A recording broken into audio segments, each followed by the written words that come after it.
Hey Cougars, it's Mrs. Komiak, and I'm here to talk to you or help you review phases of matter or phase change. We know that all matter exists in a solid, liquid, gas, or plasma, and phase change is how does it change from a solid to a liquid to a gas, or from a gas to a liquid to a solid, or from a solid to a gas, or a gas to a solid.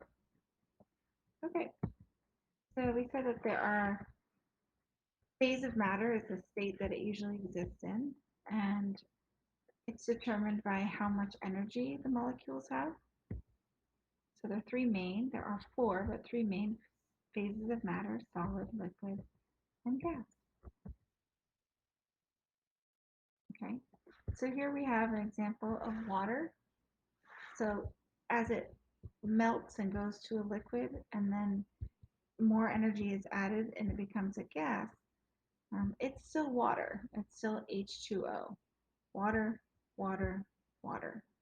So changing phase does not change the substance, it just changes the appearance and the arrangement of the molecules. In a solid, molecules are closely packed together and they vibrate in place. Rigid. You think of like an ice cube. It holds the shape, has a fixed volume, doesn't like to be squished. The molecules are tightly packed and they're just sitting there vibrating. It's the slowest moving of all the molecules. Here's a solid.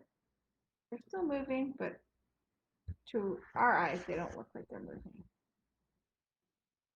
In a liquid, the molecules are vibrating and moving around. It flows. So it takes the shape of the container. It has a fixed volume. It's not going to expand like a gas does, but slightly packed. But now we have a little bit more movement. The molecules are vibrating and rotating and sliding around each other. But again, liquid water has the same chemical formula as ice or solid water and the same chemical formula as steam or water in the form of gas. So here's liquid. You can see that the molecules have a lot more movement. And the highest energy is gas. And in a gas, the molecules are spread out and they're actually moving away from each other. It acts like a fluid flowing around things. It takes the shape of the container, it takes the volume of the container, so it's going to expand to fill the container. It can be compressed or squished. We see that with like propane tanks or oxygen tanks. Molecules are spread far apart, and it's the fastest moving. So here's a gas. It's going to take the shape of the container. So the molecules are moving quickly and they're moving away from each other. So when we open this container, the gas is going to flow out. So you can see the arrangement of the molecules. And the reason why these are all blue, it's because they're all the same molecules.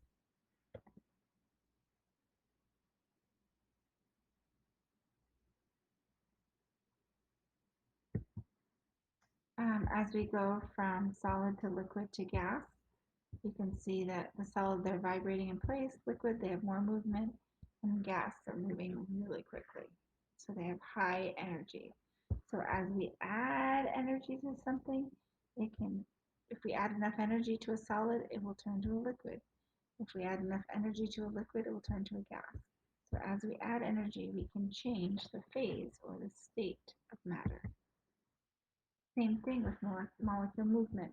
As we add energy and the matter changes phases from solid to liquid, right? We can see that the molecules have much more movement in a liquid than they do in a solid, and much more movement in a gas than they do in a liquid. You can kind of think of molecules of a solid as molecules that are tightly packed and they're moving, but they're kind of like in a bus and they're kind of like moving in place. So here we have solid, liquid, and gas. right? And then changing of phase is determined by how much energy molecules have. Let's see, is this increasing in energy or decreasing? Let's see. So here we are, we have a molecule, and here it's in that solid form, it's melting so much that it starts to evaporate. So we are definitely adding energy. We could see the molecule movement increase until it was a gas and it took the shape of the container. Okay, I hope this was a great review.